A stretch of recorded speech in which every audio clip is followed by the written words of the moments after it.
Hello everyone, I am Swati and welcome to the class. आज की class में हम लोग सॉल्व करने वाले हैं वर्ल्ड के एक बहुत ही पॉपुलर फैशन ब्रांड ज़ारा की business case study related to data analytics. अब सवाल आता है कि हमें ये पढ़ने की जरूरत क्यों पड़ गई।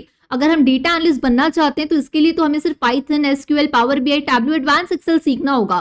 केस स्टडी का हमें क्या काम आएगा? तो यहाँ पे सबसे इंपॉर्टेंट ये होता है कि आजकल अगर आप बिजनेस एनालिस्ट या डेटा एनालिस्ट जैसी जॉब प्रोफाइल्स के लिए इंटरव्यू देने जाते हैं तो इंटरव्यू के क्वेश्चंस में आपसे ज्यादातर कंपनीज आज की डेट में केस स्टडीज पूछते हैं। इन केस स्टडीज को पूछने का ऑब्जेक्टिव ये होता है ताकि रिक्रूटर इस बात को इवैल्यूएट कर सके कि कितना ज्यादा अच्छा आपका टेक्नोलॉजी का नॉलेज है और कितना आप उसको सिंक कर पाते हैं, कोरिलेट कर सकते हैं बिजनेस के साथ में। क्योंकि eventually as a data analyst और बिजनेस एनालिस्ट आप उन्हीं डेटा के साथ काम करेंगे, ऐसे इंपॉर्टेंट इंसाइट्स निकालेंगे ताकि कंपनी अपने बिजनेस डिसीजन को ले पाए। तो इसके लिए बहुत इंपॉर्टेंट है कि आपको एक बिजनेस अंडरस्टैंडिंग भी होनी चाहिए। इसलिए आज की क्लास में खुद को इंटरव्यू रेडी बनाने के लिए डेटा एनालिस्ट, बिजनेस एनालिस्ट जैसी जॉब प्रोफाइल्स के लिए हम यहाँ पे लर्न करेंगे ज़ारा, जो कि वर्ल्ड का एक बहुत बड़ा फैशन ब्रांड है, उसकी केस स्टडी। क्योंकि ज़ारा एक ऐसी कंपनी है जिसने डेटा एनालिस्ट की मदद से अपने रेवेन्यूज को और अपनी ग्रोथ को बहुत अच्छे तरीके से अचीव किया है। So let's start today's class. इस क्लास को शुरू करने के पहले एक इंपॉर्टेंट इन्फॉर्मेशन मैं आपको बता देती हूँ कि ये जो केस स्टडी आज हम लोग पढ़ने वाले हैं, इसका जो नोट्स है इसको मैंने नीचे डिस्क्रिप्शन बॉक्स पे आपके लिए डाल रखा है। तो आपको डिस्क्रिप्शन बॉक्स पे लिंक मिल जाएगा, वहां से जाके आप इस केस स्टडी को डाउनलोड कर सकते हैं ताकि जब आप इंटरव्यूज वगैरह दें तो आपके रिविजन के लिए ये केस स्टडी काम आ सके। तो नीचे लिंक दिया हुआ है, डाउनलोड जरूर कर लीजिएगा। ऑलराइट, सो आज जो हम लोग पढ़ने वाले हैं ये डेटा एनालिटिक्स की केस स्टडी, जो कि वर्ल्ड का एक बहुत ही पॉपुलर फैशन ब्रांड है ज़ारा, उसके बारे में। अब इसको शुरू करने से पहले दो तीन बातें हम समझ लेते हैं कि जब हम इस केस स्टडी को कंप्लीट कर रहे होंगे तो क्या कुछ एडवांटेज मिलेगा हमें इसे कंप्लीट करने का। और इतनी ज़्यादा ज़रूरी आजकल केस स्टडीज इसलिए हो चुकी है, जैसा मैंने बताया, क्योंकि इंटरव्यूज में कई बार आपकी प्रॉब्लम सॉल्विंग एबिलिटी, कि आप कितने बेहतर तरीके से सोच सकते हैं, आप डेटा को लेके कितना बेहतर एक इंसाइट तक जा सकते हैं ताकि किसी बिजनेस की प्रॉब्लम को सॉल्व किया जा सके, आपकी क्रिटिकल थिंकिंग एबिलिटी, इन सारी चीज़ों को चेक करने के लिए आज की डेट में इस तरीके की केस स्टडीज बहुत ज़्यादा इंपॉर्टेंट होती है। तो जब आप सारी चीज़ें पढ़ लोगे लेकिन इंटरव्यू में जाने के बाद अगर आपको ऐसे केस स्टडीज को सॉल्व करने की आदत नहीं होगी तो कहीं ना कहीं आप वहाँ पे जाके स्टक हो सकते हैं। इसलिए जब हम किसी चीज़ की तैयारी कर रहे होते हैं तो एट लास्ट हमारा ऑब्जेक्टिव होता है कि उस जॉब को क्रैक करना, उस इंटरव्यू को क्रैक करना, जिसके लिए हम लोग अपनी टेक्नोलॉजी और टूल्स तो अंडरस्टैंड कर ही रहे हैं, लेकिन उसके साथ ही हमें अभी से आदत होनी चाहिए, अभी से हमारा पर्सपेक्टिव, एक सोचने का जो नजरिया है, एक जो लाइक हैबिट है, वो हमें यहाँ पे डेवलप करना चाहिए। इसलिए आज की क्लास में हम लोग यहाँ पे इस केस स्टडी को कंप्लीट कर रहे हैं। जैसे आप इस केस स्टडी को कंप्लीट करेंगे आपको पहली चीज ये रियलाइज हो जाएगी कि इंटरव्यू में किस तरीके के क्वेश्चंस बिजनेस केस स्टडीज को लेके पूछे जाते हैं, और दूसरी चीज आपको खुद में ये कॉन्फिडेंस आएगा और ये भी पता चलेगा कि as a data analyst company में अंदर जाने के बाद आप कैसी प्रॉब्लम्स को डील करते हैं और आपको कैसे उसका सोल्यूशन देना होता है। तो इसलिए ये जो केस स्टडी है वो सिर्फ आपके एक पढ़ने का जरिया नहीं है, ये आपकी जॉब को समझने का एक बहुत अच्छा जरिया है। इसलिए आज हम लोग इस केस स्टडी को कंप्लीट कर रहे हैं। जैसे इस केस स्टडी को कंप्लीट करोगे डेफिनेटली आपका नॉलेज यहाँ से यहाँ, दैट मीन्स कि डेफिनेटली इसमें इंक्रीमेंट आपके नॉलेज में जरूर होगा।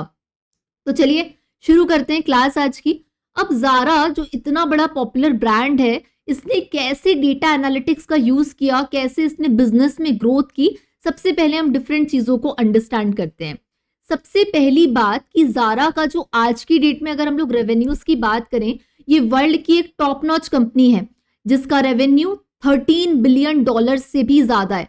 और सबसे खास बात इस कंपनी की ये है कि इसने बहुत ज्यादा एडवर्टाइजिंग को यूज नहीं किया, इसने बहुत ज्यादा डेटा और टेक्नोलॉजी को यूज किया, मार्केटिंग में जो लगते हैं पैसे उसको बचाया, और उसके साथ ही टेक्नोलॉजी में इतना अच्छा इन्होंने काम किया कि अपने आप इनके रेवेन्यूज जो है वो बढ़ने लग गए।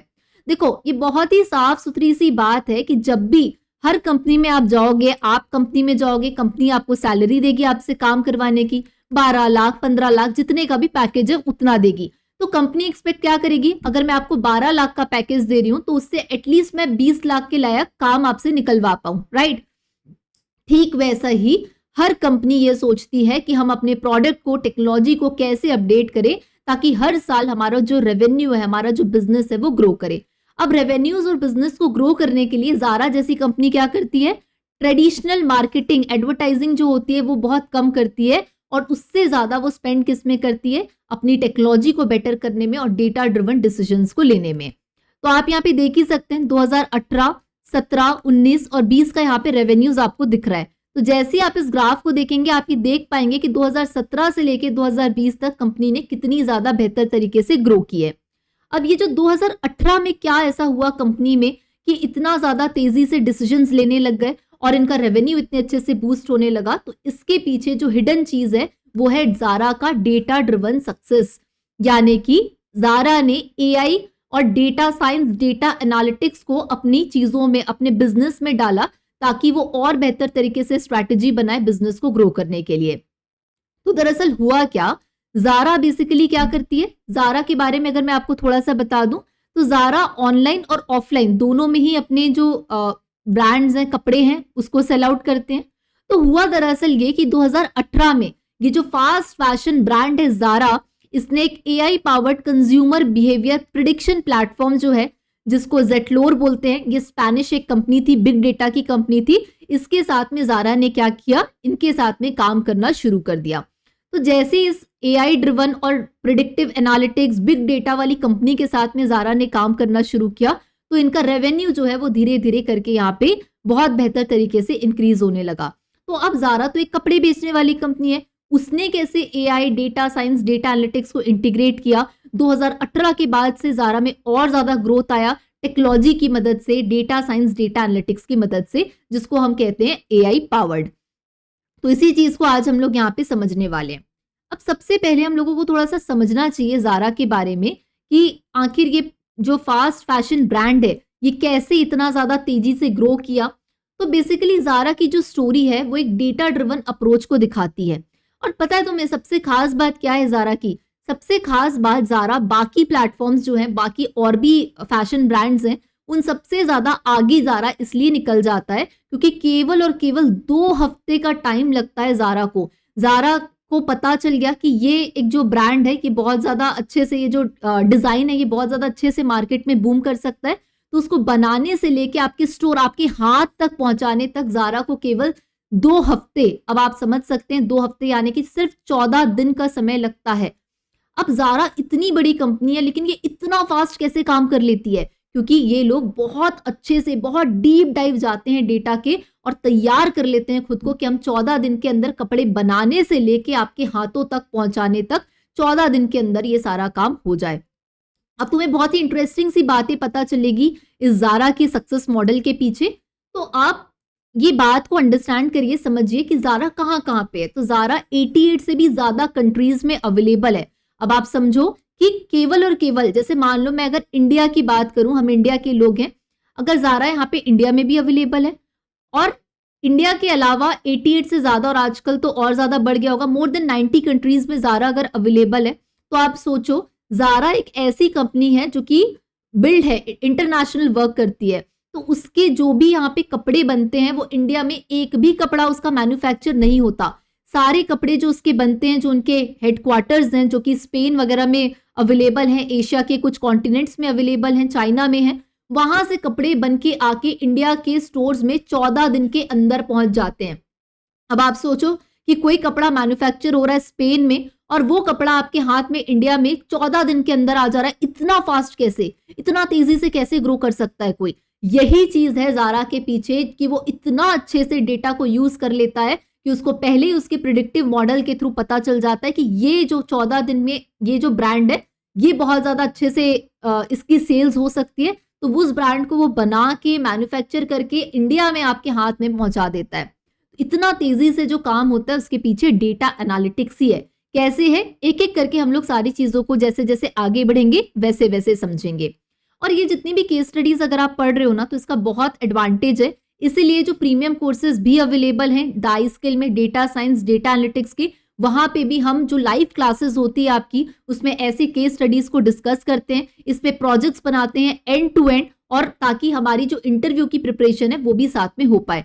तो अगर आप भी इंटरेस्टेड होंगे डेटा साइंस, डेटा एनालिटिक्स के प्रीमियम कोर्सेज में, जहां पे आपको live doubt classes, placement support and update, mock interviews, preparation, projects की सारी चीजें करवा के दी जाए, तो आप एक बार जरूर चेकआउट कर सकते हैं द आई स्किल के प्लेटफॉर्म के डेटा साइंस डेटा एनालिटिक्स के कोर्सेज को, जिसका लिंक नीचे डिस्क्रिप्शन बॉक्स पे भी दिया हुआ है। अब जारा कहाँ कहाँ पे अवेलेबल है, तो अफ्रीका, अमेरिका, एशिया, यूरोप और मिडिल ईस्ट के कॉन्टिनेंट्स में ये अवेलेबल है। यहाँ पे अगर हम लोग देखें तो अफ्रीका में काफी जगह है, अमेरिका में आप देख सकते हैं बहुत सारे कंट्रीज में है, एशिया में Hong Kong, India, Indonesia, Malaysia, Europe में अगर हम लोग देखें तो फ्रांस, आइसलैंड, आयरलैंड, मोनाको, बहुत सारी जगह यहाँ पे ये कंट्रीज में अवेलेबल है। अब आपको ये बात और अच्छे से थोड़ा सा समझना चाहिए कि देखो, इंडिया में हमारे जो कपड़े पहनने का तरीका है वो बहुत अलग होगा किससे, जो लेट्स सपोज मिडिल ईस्ट में अगर कोई कंट्री है इजिप्ट, तो इजिप्ट के लोग अलग तरीके के कपड़े पहनते होंगे वहां के वेदर और क्लाइमेट के अकॉर्डिंग, और हम इंडिया के लोग अलग तरीके के कपड़े पहनते हैं। तो कितने जल्दी जारा जो है इस बात का हर एक नेशन के हिसाब से एनालिसिस कर लेता है कि वो इंडिया में इंडिया के जो डिजाइन चलते हैं उसके हिसाब से कपड़े देगा, और बाकी जो अदर कंट्रीज हैं उनमें उनके हिसाब से कपड़े देगा। तो हर एक रीजन को कैसे कोई अंडरस्टैंड कर सकता है, तभी वो कर सकता है जब उसके पास उस रीजन का डेटा जो है वो अवेलेबल हो। तो यही खास बात है जारा की कि वो इतना फास्ट है कि जब तक कोई दूसरा ब्रांड सोचे कि हाँ चलो हम कोई नया डिजाइन लेके आएंगे, तब तक 14 दिन के अंदर जारा वो डिजाइन को बना भी लेता है और अपने स्टोर्स तक पहुंचा भी लेता है। तो अब इतना बड़ा, जब ये इतना फास्ट फॉरवर्ड फैशन ब्रांड है, तो सबसे पहले हमें समझना चाहिए कि इसकी शुरुआत कैसे हुई, कहाँ से ये फैशन ब्रांड पनपा, ये कैसे इतना पॉपुलर बन गया और कैसे आज की डेट में ये $1 बिलियन कंपनी बन गई, जो लाखों डेटा साइंटिस्ट, डेटा एनालिस्ट और कितने ना जाने लोगों को, लाखों लोगों को एम्प्लॉयमेंट दे रही है। तो इसके पीछे जो कहानी थी, हिस्ट्री जो थी जारा की, जिसमें आप देख सकते हैं ये शख्स को जिनका नाम है बेसिकली ऑर्टेगा, इनका अगर हम लोग पूरा नाम जाने तो दैट इज अमेनिको ऑर्टेगा। ये बेसिकली फाउंडर हैं जारा के, इन्होंने ही शुरुआत की थी जारा की, और ये वर्ल्ड के $1 बिलियन सबसे ज्यादा वेल्थीएस्ट इंडिविजुअल भी हैं, ऐसा भी हम कह सकते हैं। तो बेसिकली ऑर्टेगा जो ये हैं, ये पर्सन जिनको आप देख रहे हैं यहाँ पे, जिन्होंने 1936 में स्पेन में बेसिकली इनका बर्थ हुआ। इनका जो बैकग्राउंड था, जिस फैमिली से वो आते थे, उनके फादर रेलवे में वर्कर थे और मदर जो है वो हाउसवाइफ थी। तो जाहिर सी बात है फिनेंशियल स्ट्रगल्स रहे इनके, और ये ऐसे शख्स हैं जिन्होंने 14 साल की उम्र में स्कूल को छोड़ दिया और आज $1 बिलियन कंपनी के मालिक हैं। तो 14 साल की उम्र में, क्योंकि जब फिनेंशियल सर्विसेज या कंडीशंस बहुत अच्छे नहीं थी, तो इनको 14 साल की उम्र में स्कूल को ड्रॉप आउट करना पड़ा, और उसके बाद उन्होंने एक डिलीवरी बॉय की तरह काम करना शुरू किया। कोई एक लोकल शर्ट मेकर था जो शर्ट बनाता था, तो उसके जो बनाए हुए शर्ट होते थे उसको जाके डिलीवरी करना, डिलीवरी बॉय की तरह इन्होंने काम करना शुरू किया। तब जब वो डिलीवरी का काम करते थे, उनको फैब्रिक्स, गारमेंट्स के बारे में अच्छा खासा आइडिया होने लगा। अब जब इतनी चीजें समझ में आने लगी, तो ऑर्टेगा ने 1975 में अपनी वाइफ के साथ मिलके जारा का जो स्टोर है इसको स्पेन में शुरू किया। अब 1975 में जब ये जारा शुरू हुआ था, तब इसका नाम जारा नहीं था, इन्होंने इसका नाम रखा जोरबा। लेकिन उनके आसपास जो स्पेन के जिस जगह में ये जारा का स्टोर, पहला स्टोर खुला था जिसका नाम उस समय जोरबा होता था, उसी के आसपास एक लोकल बार था और उसका नाम भी था जोरबा। तो बहुत कंफ्यूजन होता था लोगों को। तो फिर उसके बाद ऑर्टेगा ने, उसके फाउंडर ने ये डिसाइड किया कि जोरबा से बदल के नाम कर देते हैं जारा। जारा सुनने में भी एक यूनिक लगता है, तो इसके साथ में जारा की शुरुआत हुई। लेकिन जब ये जो पर्सन है, ये जो इसके फाउंडर हैं ऑर्टेगा, जब ये डिलीवरी करते थे, कपड़े एक घर से दूसरे घर ऐसे पहुंचाते थे, तब इनको ये बात बहुत अच्छे से समझ में आ गई थी कि एक ही चीज मार्केट में चलेगी, वो होता है बेसिकली कि आप कितना अफोर्डेबिलिटी के साथ में अपने प्रोडक्ट्स को, अपने कपड़ों को लोगों तक पहुंचा पाते हैं, क्योंकि हर कोई महंगा नहीं खरीद सकता। तो इन्होंने अफोर्डेबिलिटी का बहुत ध्यान दिया। इनके फाउंडर ने एक चीज और रियलाइज की कि जब कोई लोकल दुकान में कपड़े बिकते हैं, तो वही कपड़े बहुत लोग पहन के घूमते हैं। जैसे हम लोग बोलते हैं ना कि अरे जूडियो से एक इंसान ने एक कपड़ा पहना, तो आपके शहर में ऐसे और भी लोग मिल जाएंगे जो सेम शर्ट दिख जाएगी आपको, क्योंकि उन्होंने वही जूडियो से लिया है। ऐसा हम लोग बोलते हैं, आसपास एक्सपीरियंस करते हैं। तो इनको भी ये बात रियलाइज हुई कि हमें कोई भी जो प्रोडक्ट है उसको बहुत लंबे दिन तक नहीं रखना है, हमको एक फास्ट फैशन ब्रांड बनाना है ताकि लोगों को ऑप्शंस मिले, नई नई चॉइसेस मिले कपड़े पहनने के लिए। तो इसके साथ में ये दो चीजें, अफोर्डेबिलिटी और फास्ट फैशन, इसके साथ में इन्होंने शुरुआत की थी जारा की। अब जारा खुल तो गया, लेकिन जो भी चीज खुलती है और वो अच्छा बिजनेस परफॉर्म करती है, आपके शहरों में भी ऐसे बहुत सी दुकानें होंगे जो एक दुकान खुली और वो इतनी अच्छी चलने लग गई कि उसकी चेन बन गई, राइट। तो वैसा ही जारा के साथ हुआ। जारा ने अपना स्पेन में पहली दुकान जब खोली, उसके बाद उन्होंने 1980 में 4 साल बाद और भी जगह स्पेन में इनके शॉप जो है वो खुलने लगे। तो ओर्टेगा का जो विजन था कि हमको फास्ट फैशन बनाना है, इसकी शुरुआत के साथ स्पेन में इन्होंने बहुत अच्छा काम किया और जैसे ही स्पेन में इनका अच्छा काम होने लगा तो ये इंटरनेशनल मार्केट में भी जाने लगे, जिसमें पहला जो शॉप इनका ओपन हुआ था इंटरनेशनल, वो पोर्टो में ओपन हुआ था, दैट इज पोर्तुगल में। उसके बाद फिर न्यूयॉर्क में 1989 में, फिर उसके बाद पेरिस में इनका नया शॉप ओपन हुआ, फिर उसके बाद 1990s में जारा जो है वर्ल्ड वाइड फैशन ब्रांड बन गया। फिर उसके बाद 1990s में इन्होंने और ज़्यादा फास्ट फैशन मॉडल को और ज़्यादा बेटर किया। रिटेल जो है इनकी, आप सोचिए उस समय 1990s के टाइम पे हर टाइम एनुअली 20,000 से भी ज़्यादा नई डिज़ाइंस को लेके आ रहा था जारा, जबकि ऐसा उस समय बाकी लोग नहीं कर रहे थे कि इतना ध्यान दे रहे थे, लोगों को चॉइसेस दे रहे थे। अब आप खुद सोचो ना, आज की डेट में आपके पास कितनी चॉइसेस है कपड़े पहनने के लिए। तो यही सारी जो है फास्ट फॉरवर्ड चीजें लोगों तक पहुंचाई जाने लगी। अब इसके बाद जारा का हमेशा से ये ऑब्जेक्टिव था कि हर नया आइटम, एक हफ्ते में 2 बार नया आइटम किसी स्टोर में जाना चाहिए। तो आप सोचो कितनी जल्दी प्रोडक्शन करना, कपड़े लाना, प्रोडक्शन करना, डिजाइन बनवाना। उसमें भी ऐसा नहीं है कि हमको अलग अलग साइजेस आते हैं, double XL, triple XL, small, medium, अलग अलग साइजेस में कपड़ों को अवेलेबल कराना, उसको डिजाइन करना, उसको मैन्युफैक्चर करना और आपके हाथ तक, आपके स्टोर तक पहुंचाना, ये सारा काम तेजी से यहाँ पे होने लगा। 2010 में देखो, टेक्नोलॉजी का जब कोई चीज इतनी ग्रो करती है तो टेक्नोलॉजी का भी बहुत अच्छा दौर आता है। जैसे हम लोग देखते हैं कि आज की डेट में बिग बाजार पे जाके लोगों ने शॉपिंग बहुत कम कर दी है। क्यों? क्योंकि ज्यादातर लोग फ्लिपकार्ट, अमेजोन से ऑनलाइन शॉपिंग कर लेते हैं।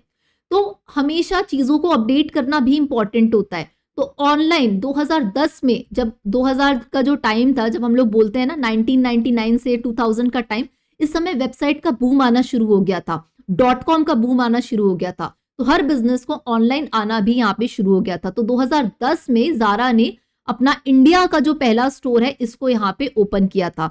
तो जारा शुरू तो बहुत साल पहले हुआ, लेकिन इंडिया में कब आया था? 2010 में नई दिल्ली में इंडिया में ये आया।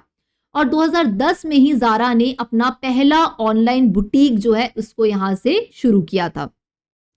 तो सबसे पहले ये जो वेबसाइट थी, ये जॉर्डन जो जगह है वहां पे पहली बार ये वेबसाइट लाइव हुई। फिर उसके बाद नवंबर में, 2010 नवंबर में ही ये वेबसाइट 5 और कंट्रीज में लॉन्च हुई, Australia, Ireland, Netherlands, Belgium and Luxembourg. उसके बाद जैसे जैसे इसके ऑनलाइन स्टोर्स भी बढ़ते गए, उसके बाद 2011 में यूनाइटेड स्टेट्स, रशिया और कनाडा में 2013 में ऑनलाइन हुआ जारा, मैक्सिको में 2014 में, और इंडिया में तो अभी कुछ सालों पहले 2017 से ही ये जो है लाइव हुआ है, ऑनलाइन हुआ है।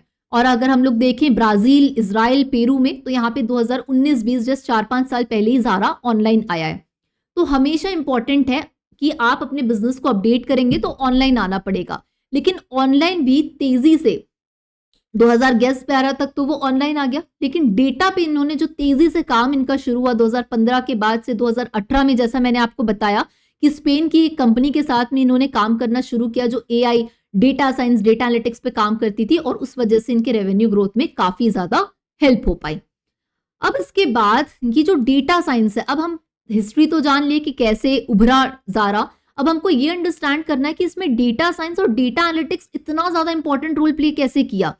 हर हफ्ते आपके पास नए कपड़े जारा के ब्रांड में आ जा रहे हैं। अब मैं जैसा बोल रही हूँ कि इंडिया में तो उसका एक भी ब्रांच नहीं है, मतलब इंडिया में कपड़े ही नहीं बनते जारा के, लेकिन फिर भी वो कपड़ा बन के कोई और कंट्री से, मान लो स्पेन में बन रहा है या चाइना में बन रहा है, वहां से कपड़ा बन के हमारे इंडिया में, इंडिया के जो, जैसे मान लो नई दिल्ली में कोई जारा का शॉप है, वहां आ जा रहा है, राइट। तो कैसे इतनी तेजी से हो रहा है? क्योंकि यहाँ पे डेटा का बहुत इंपॉर्टेंट रोल है। अब जारा की अगर हम लोग बात करें तो ऐसा नहीं है कि एक ही चीज बना के बेचनी है। इंडिया के मार्केट में इंडिया के हिसाब से कपड़े बनेंगे, और हमारा इंडिया तो इतना वर्सेटाइल है कि लोग हिमाचल में कुछ और कपड़े पहनते हैं, और अगर हम लोग केरला, साउथ साइड की बात करें तो वहां लोग कुछ और कपड़े पहनते हैं, राजस्थान में कपड़े पहनने का ढंग अलग है। तो अलग अलग रीजन के हिसाब से इतनी फॉरवर्ड, फास्ट फॉरवर्ड रिसर्च और उसके साथ में डेटा का कलेक्शन इतना इंपॉर्टेंट था जारा के लिए। तो इतना जल्दी, अब देखो जब हम लोग बात करते हैं जारा की, तो जारा सिर्फ और सिर्फ कपड़े बनाने तक सीमित नहीं है। डेटा एनालिस्ट और टेक्नोलॉजी, जो कपड़ा यहाँ पे मैन्युफैक्चर हो रहा है, मान लो चाइना में जो कपड़ा मैन्युफैक्चर हो रहा है वो 14 दिन के अंदर इंडिया में आ जा रहा है, राइट। तो इसके पीछे जो पूरी सप्लाई चेन होती है कि एक जगह जहां से कपड़ा बन रहा है वहां से एक स्टोर तक आ रहा है, तो यहाँ पे भी जो सप्लाई चेन होती है इसमें भी डेटा साइंस, डेटा एनालिटिक्स का बहुत बड़ा रोल होता है।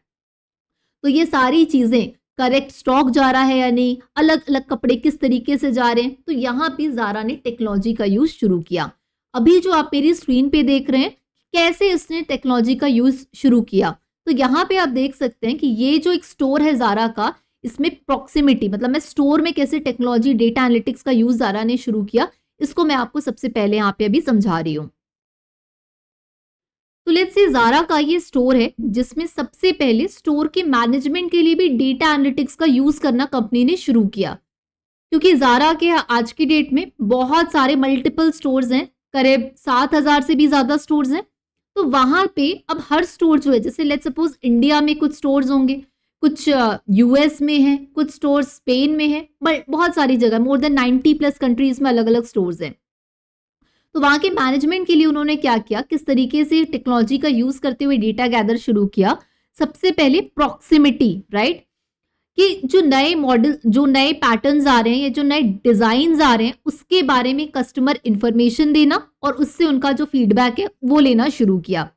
उसके बाद लोकेशन एक बहुत ज्यादा इंपॉर्टेंट है कि आपके गारमेंट जो है वो बनने से लेके आपके स्टोर में पहुंचाने तक किस टारगेट ऑडियंस को यहाँ पे वो करना है, ये सारी चीजों का डेटा कलेक्ट होना शुरू किया। उसके बाद स्पीड बहुत ज्यादा इंपॉर्टेंट है। जब हम लोग स्टोर की भी बात करते हैं, कितना टाइम लगता है आप स्टोर के अंदर आते हैं और कितने टाइम के बाद आप जाके कोई कपड़ा खरीदते हैं, इसका भी डेटा ट्रैक होना शुरू किया गया।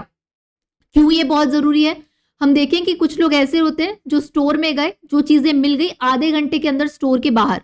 कुछ लोगों का अलग तरीका होता है शॉपिंग करने में, वो जाते हैं, घंटों बिताते हैं और उसके बाद बिना कुछ लिए भी कुछ लोग बाहर आ जाते हैं, राइट। तो हर किसी का एक अपना अपना पैटर्न होता है, तो उसको भी यहाँ पे रिकॉर्ड करना शुरू किया ज़ारा ने कि एक एवरेज टाइम जो होता है, कितना टाइम एक पर्सन जो है ज़ारा के स्टोर में गुजारता है, वहां से भी डेटा को कलेक्ट करना शुरू किया गया। और कन्वीनियंस बहुत ज्यादा यहाँ पे इंपॉर्टेंट है कि जो ऑनलाइन ऑर्डर पहुंच रहा है आपके शेल्फ्स तक, उसके लिए कितना टाइम लग रहा है, राइट, कितना टाइम लग रहा है, कौन सा ब्रांड जो लेट्स सपोज ज़ारा के अंदर लेट्स से कोई पर्टिकुलर डिजाइन आया है उसको लोग कितना पसंद कर रहे हैं, उसमें कितना ज्यादा टाइम दे रहे हैं, राइट। ये सारा छोटा छोटा डेटा को यहाँ पे स्टोर से कलेक्शन से लेके ऑनलाइन जो ऐप होते हैं, वेबसाइट्स होती है, वहां से भी कलेक्शन लेना शुरू किया गया।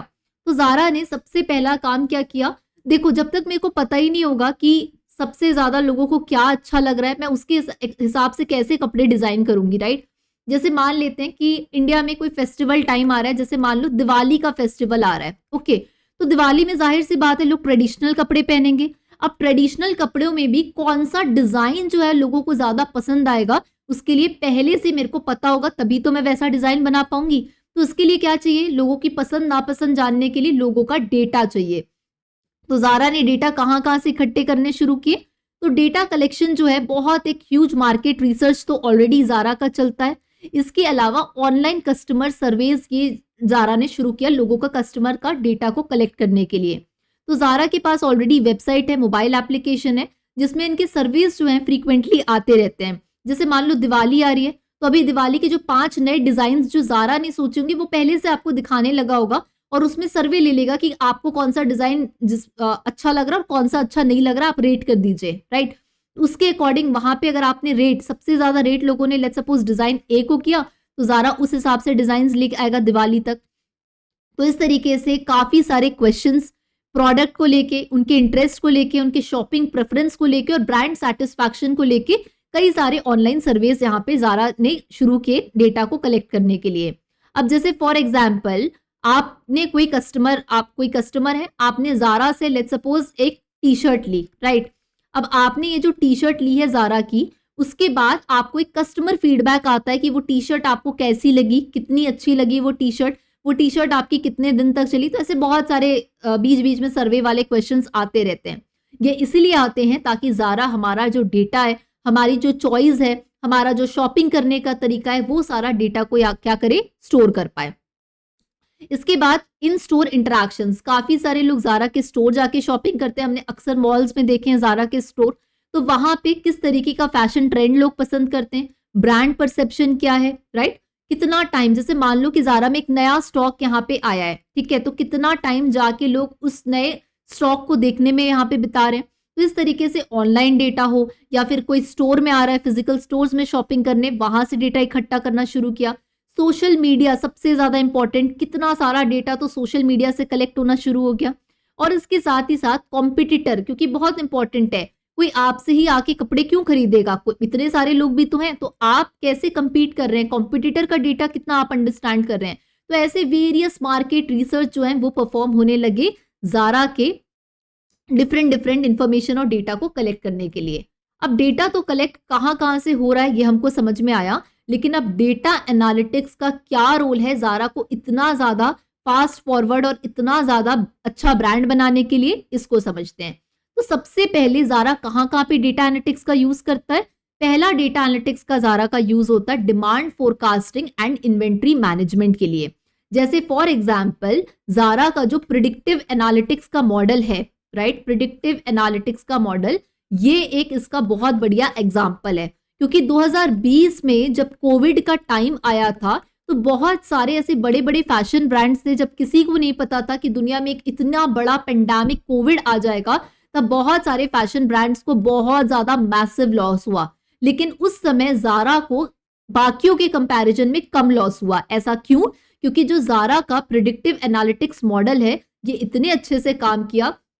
लोगों को लॉस इसलिए हुआ क्योंकि कोविड आ गया, हर कोई घर के बाहर निकलना बंद कर दिया, तो ऑनलाइन शॉपिंग, ऑफलाइन शॉपिंग, सारा का सारा चीजें बैठ गई, राइट। तो अब इस समय में जो ऐसे स्टोर्स थे, जैसे H&M था, राइट, इसने इतने ज्यादा जो है मतलब यूनिट्स पहले से बना के रखे थे, पहले से मैन्युफैक्चर करके रखे थे, तो अब कोई खरीद ही नहीं रहा, वो यूनिट्स पड़े हुए हैं। और जब 1-1.5 साल बाद कोविड खत्म हुआ तो लोगों की चॉइसेस और ज्यादा बदलने लगी। तो अब आपका पुराना जो 1-1.5 साल पुराना या 2 साल पुराना जो आपका स्टॉक है वो तो यहाँ पे नहीं चलेगा, आपको नया बनाना पड़ेगा।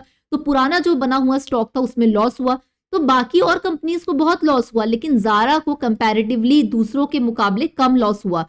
कम लॉस इसलिए हुआ क्योंकि जारा इतना फास्ट है, वो 14 दिन के अंदर हर बार नया प्रोडक्ट ला देता है। तो इसलिए इसका जो प्रिडिक्टिव एनालिटिक्स है वो बहुत बढ़िया काम करता है। क्यों? क्योंकि ये हर टाइप का डेटा जारा जो है वो कलेक्ट करता रहता है। सीजन के अकॉर्डिंग डेटा हो, वेदर के अकॉर्डिंग डेटा हो, ठंडी में कैसे कपड़े चलेंगे, गर्मी में कैसे कपड़े चलेंगे, इसके अकॉर्डिंग बहुत सारा डेटा कलेक्टिवली ये करता रहता है। तो जारा का जो प्रिडिक्टिव एनालिटिक्स का मॉडल था, इसने ये पहले ही प्रिडिक्ट करके बता दिया था कि ये जो स्टॉक है आपको कम रखना चाहिए, इंक्लूडिंग द वेदर कंडीशंस, और उन सारी चीजों के अकॉर्डिंग इसमें ऐसा कहा जाता है कि जारा को जो लॉस हुए थे वो काफी कम हुए थे। तो ये बहुत इंपॉर्टेंट है। केवल कपड़े बना लेना इंपॉर्टेंट नहीं है, आपने बहुत सारे कपड़े बना लिए लेकिन उनको कोई खरीदने वाला नहीं है तो फिर वो किसी काम का नहीं है। तो इसी तरीके से जो स्टॉक्स और इन्वेंट्री होती है किसी कंपनी की, उसके लिए डिमांड फोरकास्टिंग बहुत जरूरी है। तो अब क्या किया जारा ने, जारा जो रियल टाइम सेल्स का डेटा है, जो ऑनलाइन स्टोर से खरीदते हैं या ऑनलाइन प्लेटफॉर्म से खरीदते हैं, उनके डेटा को कलेक्ट करना शुरू किया और उनके बाइंग पैटर्न को कलेक्ट करना शुरू किया। जैसे एक कस्टमर, जैसे मान लो मैं एक कस्टमर हूं जारा की, मैं कितने बार जारा के स्टोर में जाके शॉपिंग करती हूँ और कितने बार मैं उनके ऑनलाइन प्लेटफॉर्म पे जाके शॉपिंग करती हूँ। जैसे जो बाकी प्लेटफॉर्म्स हैं उसमें अगर कोई कस्टमर है वो अगर 4 बार जाता है तो वो जारा के स्टोर में 17 बार आता है। ये एक बेसिकली डेटा का ही इंसाइट निकाला गया था जारा की तरफ से। क्यों वो 17 बार आता है, बाकी जगह 4 बार जाता है? ऐसा इसलिए क्योंकि जारा में जब भी वो जाते हैं उन हर बार उनको कोई नए डिजाइन देखने के लिए मिलते हैं। तो यही जो बाइंग पैटर्न होता है लोगों का, लोगों के खरीदने के जो तरीका होता है, इसका जो डेटा होता है, इससे एक पैटर्न निकालते हैं। और ये पैटर्न निकालने के लिए मशीन लर्निंग, डीप लर्निंग के एल्गोरिदम्स का भी यूज होता है। और उसके अकॉर्डिंग फिर हमें पता चल जाता है, जैसे कि पता चल गया कि दिवाली में लेट्स सपोज ट्रेडिशनल कपड़ों का टाइम है, तो उसके कितने स्टॉक्स इंडिया में पहुंचाने हैं, उसके अकॉर्डिंग डेटा एनालाइज किया जाता है। अब क्रिसमस यूएसए में सेलिब्रेट करते हैं तो वहां पे कैसे कपड़े चलेंगे, ठंड भी होती है तो उसके हिसाब से एनालिसिस निकलता है। तो यही जो प्रिडिक्टिव ट्रेंड्स है कि कस्टमर का हिस्टोरिकल डेटा लेना कि उसने कैसे सेल्स की, क्या की, कितना डिजाइन वो खरीदता है, कौन से कलर ज्यादा खरीदता है, कौन सा साइज सबसे ज्यादा पॉपुलर है, उसके अकॉर्डिंग ही, ताकि आप उतना ही बनाओ जितना लोग खरीद पाए। आपकी जो इन्वेंट्री, आपने कपड़े बना दिए, कोई खरीद नहीं रहा है तो फिर वो वेस्ट ही हुआ ना कपड़ा। तो इसीलिए इन सारी चीजों में जो जारा का डिमांड फोरकास्टिंग और इन्वेंट्री मैनेजमेंट है वहां पे एक बहुत बड़ा रोल प्ले करता है डेटा साइंस, डेटा एनालिटिक्स। जहां पे आप प्रिडिक्टिव मॉडल बनाते हैं वहां पे मशीन लर्निंग, डीप लर्निंग के एल्गोरिथम्स लगते हैं। और जब आप ऐसे डेटा को कलेक्ट करते हैं, एनालिसिस करते हैं, तो उसके लिए हमको पाइथन की जरूरत पड़ती है। आप अगर कोई डैशबोर्ड बना रहे हैं तो पावर बीआई वगैरह की जरूरत पड़ती है। तो इस तरीके से बेसिकली पहला जो हम लोग ने देखा डिमांड फोरकास्टिंग में, और यही हम लोग बोलने लगे आज की डेट में एआई, यही चीज तो है जहां पे मशीन लर्निंग, डीप लर्निंग का यूज हो रहा है, राइट। सेकेंड अगर अब हम लोग यहाँ पे देखें, अब सेकेंड जो यूज है कस्टमर के बिहेवियर को अंडरस्टैंड करने के लिए, तो यहाँ पे भी शॉपिंग का एक्सपीरियंस पर्सनलाइज देने के लिए कि जब भी मैं ऐप खोलती हूँ ज़ारा का तो मुझे उसके अकॉर्डिंग इन्फॉर्मेशन दिखाने लगती है। जैसे मान लीजिए कि मेरे को कोई कलर, पर्टिकुलर कलर वाइट जो है वो मैं बहुत बार खरीदती हूँ, तो अगली बार जब मैं ऐप में जाऊंगी तो पक्का मुझे कोई ना कोई वाइट कलर के जो नए डिजाइन आए हुए होंगे उसके अकॉर्डिंग मुझे वहां पे सामान दिखने लगेगा। तो यहाँ पे जो recommendation models again machine learning, deep learning की मदद से बनाए जाते हैं, तो उसके लिए भी डेटा कलेक्ट होता है। ज़ारा यहाँ पे हमारी ब्राउजिंग हिस्ट्री को से डेटा लेता है, हमारे प्रेफरेंसेस, हमारे परचेज बिहेवियर के अकॉर्डिंग, और उसके अकॉर्डिंग जब वो डेटा ले लेता है तो यही ये रिकमेंडेशंस मॉडल होते हैं, टारगेटेड मार्केटिंग कैंपेन्स होते हैं। तो उसके अकॉर्डिंग भी यहाँ पे, अब जैसे मान लो कोई कस्टमर है जो सिर्फ फेस्टिवल के टाइम पे ही कपड़े लेते हैं, ठीक है, तो जब भी कोई फेस्टिवल का सेल लगेगा तो उस कस्टमर को मैं जरूर ये इन्फॉर्मेशन मार्केटिंग का जो मेल है या कैंपेन है उस तक जरूर पहुंचाऊंगी। तो वैसे ही यहाँ पे ज़ारा जो है वो मॉनिटर करता है कि लोगों का क्या प्रोडक्ट के साथ इंटरेक्शन है और कितना वो जो है टाइम को यहाँ पे स्पेंड करते हैं। इसकी मदद से, कस्टमर के फीडबैक की मदद से ज़ारा वैसे ड्रेसेस को यहाँ पे इंट्रोड्यूस करता है ताकि वो ड्रेसेस हम तक यहाँ पे पहुंच पाए।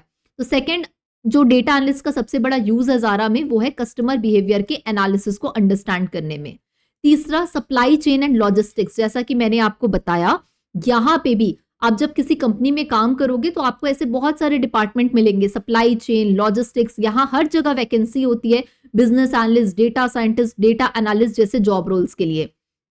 तो अब देखो ज़ारा एक लोकेशन से, right, Zara use of data analytics helps keep track of the stock levels across stores globally.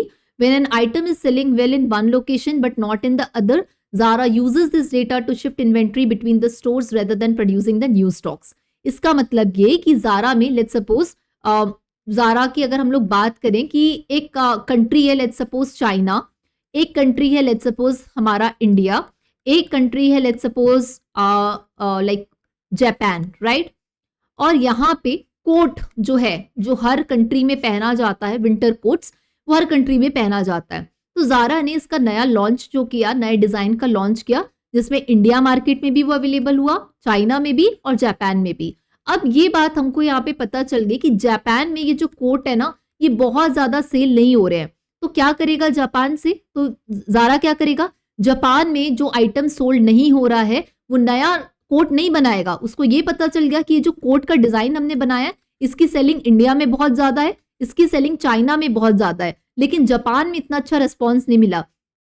तो क्या करेगा यहाँ पे ज़ारा, नए कोट्स नहीं बनाएगा, जापान में जो कोट नहीं सेल हो रहे हैं उसी को वो चाइना मार्केट में और इंडिया मार्केट में पहुंचा देगा। तो यहाँ पे जो लॉजिस्टिक्स होता है ये भी बहुत इंपॉर्टेंट है कि आप देखो जब आप Amazon वगैरह से भी शॉपिंग करो तो आपको दिखा देता है ना, जैसे आप ऑर्डर करते हो, प्रिडिक्टिव एनालिटिक्स दिखा देता है कि ये सामान जो है आपके घर में मान लो 7 दिन बाद पहुंच जाएगा।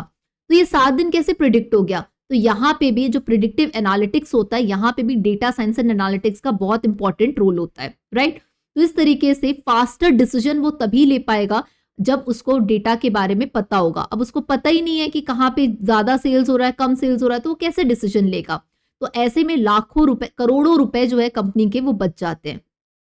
अब इसके बाद देखो, अब नया डिजाइन लेके आना है तो लोगों को किस तरीके का डिजाइन पता चल रहा है। इतने सारे फैशन ब्रांड्स होते हैं, इतने सारे लाइक कैंपेन्स होते हैं, फैशन शोज होते हैं जहाँ पे नए नए डिजाइन आते हैं। तो इसका जो है कस्टमर के सोशल मीडिया का एनालिटिक्स बहुत ज्यादा लिया जाता है। जैसे हम लोग बोलते हैं ना कि कोई फेस्ट हो रहा है, राइट, जैसे मेट गाला वगैरह जैसे शोज होते हैं फॉरेन वगैरह में, तो वहां पे जब इंडियन सेलिब्रिटीज जाते हैं तो हम लोग देखते हैं कि अरे ये ड्रेस में ये एक्ट्रेस बहुत अच्छी लगी।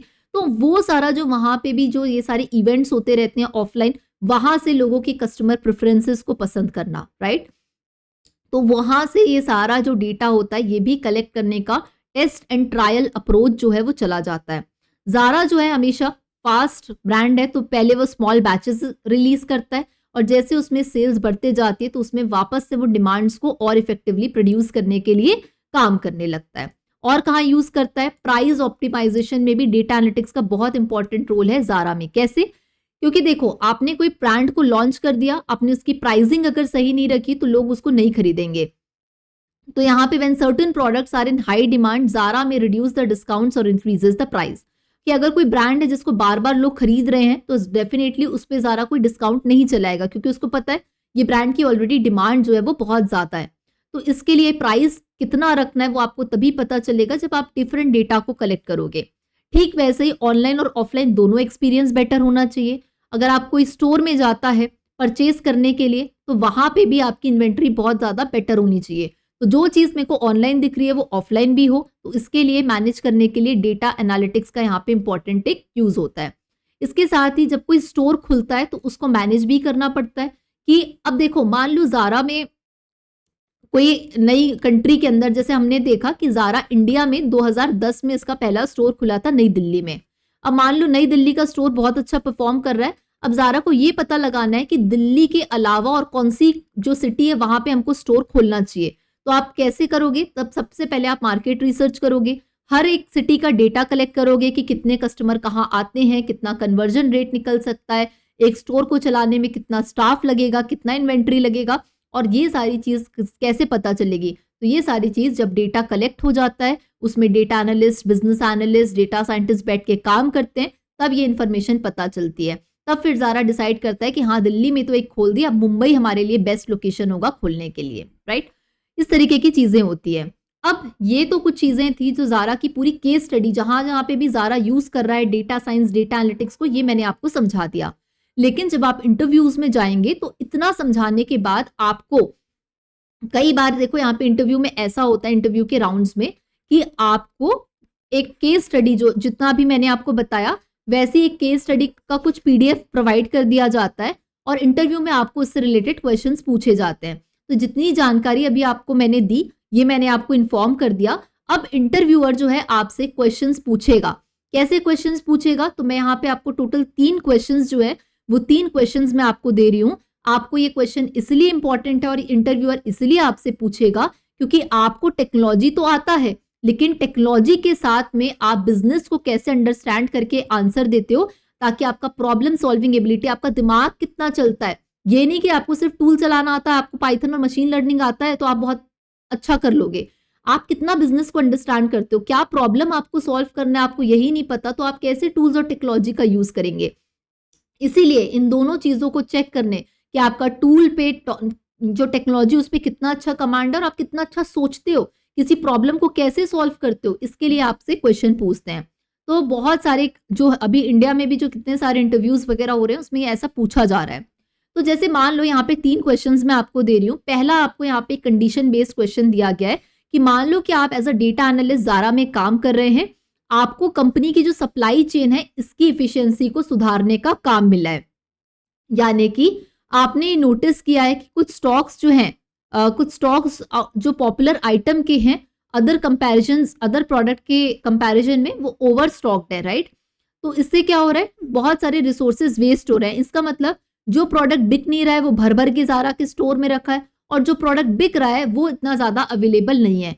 तो क्या हो गया, यहाँ पे इनएफिशिएंसी हो गई। अब आपको इस तरीके की प्रॉब्लम जो है इसको सॉल्व करना है। तो इसके लिए आपको क्या करना है, जो डिमांड फोरकास्टिंग का मॉडल है, जो ये प्रिडिक्ट करके बताता है कि कितना सामान कौन से डिजाइन का रखना चाहिए, इस पे आपको बेसिकली काम करना है। तो आपको ये इशू दिया गया है, आपको प्रॉब्लम समझा दी गई है कि देखो भाई, इनएफिशिएंसी हो रहा है, जो प्रोडक्ट सेल आउट नहीं हो रहे हैं वो ज्यादा हैं और जो सेल आउट हो रहे हैं वो कम है। आप इसको कैसे रेक्टिफाई करेंगे डेटा की मदद से।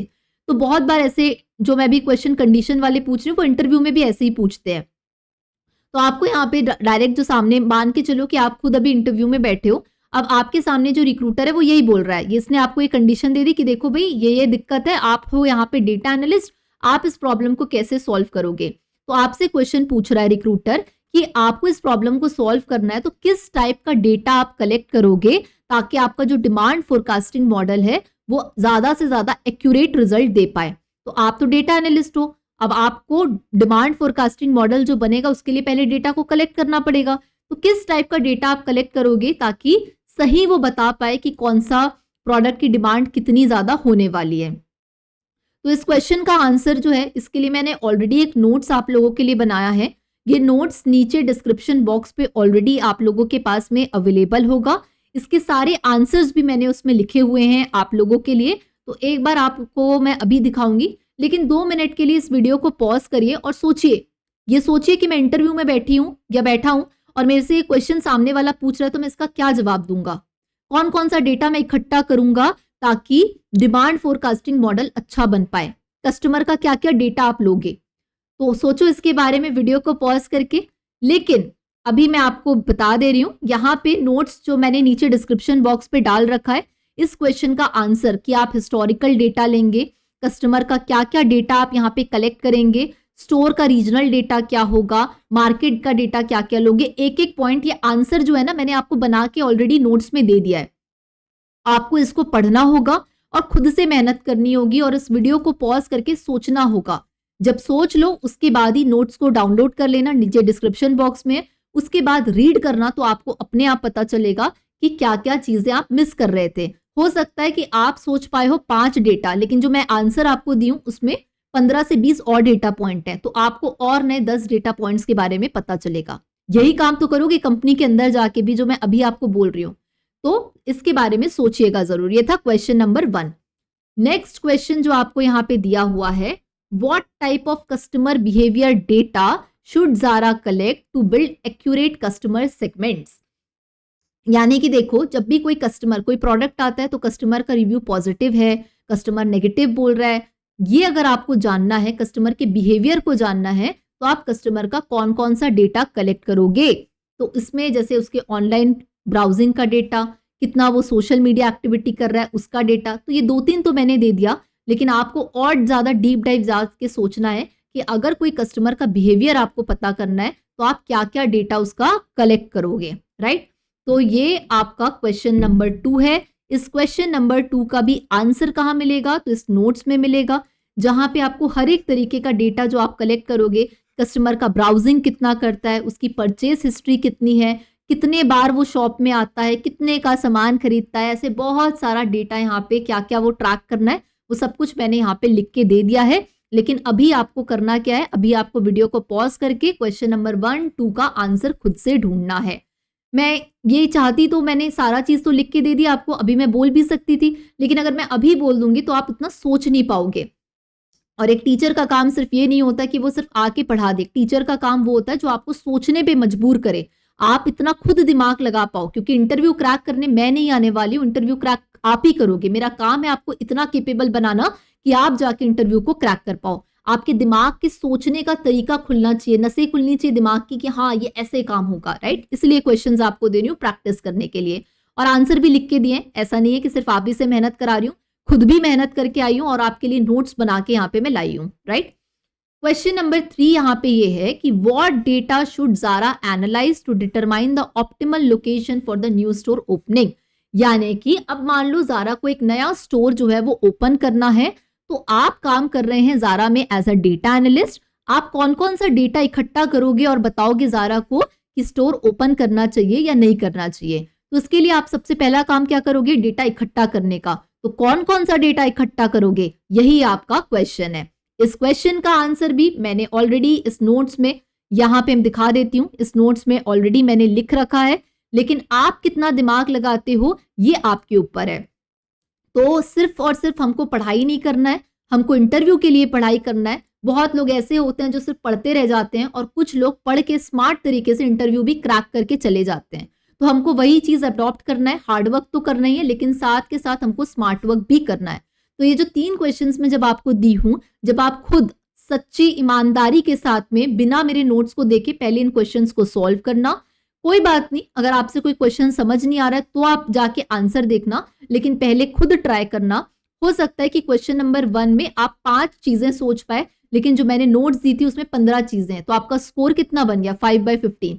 क्वेश्चन नंबर 2 में आप 6 चीजें सोच पाए, मैंने 10 डेटा और दिए थे, तो हो सकता है आपका स्कोर बन गया 6/10। तो ऐसे में आप खुद को एनालाइज कर पाएंगे कि आप किस लेवल तक जाके सोच पा रहे हैं। मैं इतना सोच पा रही हूँ, इतना सोच पा रही हूँ, या मैं इतना सोच पा रही हूँ, राइट? तो आपके खुद का सेल्फ एनालिसिस भी यहाँ पे हो जाएगा। तो ट्राई जरूर करिएगा इन तीनों क्वेश्चंस को। तो ये थी हमारी आज की क्लास, जहाँ पे हमने केस स्टडी को सॉल्व किया, अंडरस्टैंड किया डिफरेंट पर्सपेक्टिव को, क्योंकि हम अब जो पढ़ाई कर रहे हैं हम एक जॉब के लिए पढ़ाई कर रहे हैं। यहाँ पे हम नंबर लाने, कॉलेज या स्कूल की तरह नंबर लाने के लिए पढ़ाई नहीं कर रहे हैं। तो हमें यहाँ पे स्किल्स आनी इंपॉर्टेंट है, रियल टाइम एप्लीकेशंस पता होना इंपॉर्टेंट है। स्कूल की तरह नहीं कि कोई चीज पढ़ ली है और आज तक कभी वो चीज यूज ही नहीं आई। कॉलेज में हमने ना जाने ऐसी कितनी चीजें पढ़ी होंगी जो आज तक हमारे रियल लाइफ में कभी यूज ही नहीं आई, बस हमको बस पढ़ा दिया गया। तो अब हम ऐसी पढ़ाई नहीं कर रहे हैं, इसलिए आज की केस स्टडी में जो हमने समझा वो रियल टाइम केस स्टडी है, और वहां पे ये चीज जो अभी हम अंडरस्टैंड कर रहे हैं जॉब के अंदर जाके भी यही चीज अंडरस्टैंड करनी है। सो आई एम होपिंग दैट कि ये केस स्टडी आपको पसंद आई होगी। इसके साथ ही आपके जो हमारे नए बैचेस हैं आई स्किल के, प्रीमियम कोर्सेज जो है डेटा एनालिस्ट, डेटा साइंस, जो द आई स्किल ऑफर करता है, जहाँ पे आपको प्लेसमेंट सपोर्ट एंड अपडेट, इसके साथ ही mock interviews preparation, resume building, live doubt classes, 1-on-1 mentorship, और पूरा का पूरा करिकुलम जो पढ़ाया जाता है ताकि आप जॉब रेडी बन पाए प्रीमियम कोर्सेज में, वो भी उसके नए बैचेस शुरू हो रहे हैं। तो उसे भी आप चेकआउट कर सकते हैं, लिंक नीचे डिस्क्रिप्शन बॉक्स पे है। इसके साथ ही जो कॉन्टैक्ट नंबर आपको यहाँ पे दिख रहा है, कोई भी अगर आपको इन्फॉर्मेशन चाहिए हो तो आप रीच आउट कर सकते हैं इस व्हाट्सएप नंबर पे, व्हाट्सएप के थ्रू भी और कॉल के थ्रू भी। और इसके अलावा अगर आप इंटरैक्ट करना चाहते हैं तो इसके लिए यहाँ पे इंस्टाग्राम हैंडल भी अवेलेबल है, द आई स्किल के पेज में भी आप कनेक्ट कर सकते हैं। और मेरे से और निशान भैया से आप बात करना चाहते हैं, डिस्कस करना चाहते हैं, तो आप हमें फॉलो कर सकते हैं इंस्टाग्राम पे theiskill.founders। इस पे भी आप कनेक्ट कर सकते हैं, अपने मैसेजेस हम तक भेज सकते हैं, ताकि और क्या चीजें आपको चाहिए और क्या लेक्चर्स आप लोग नेक्स्ट चाहते हैं उसके रिगार्डिंग भी हमें बेहतर इन्फॉर्मेशन मिल पाए। So guys that's all from my side. मिलते हैं हम लोग किसी और वीडियो में, तब तक stay data curious and keep learning.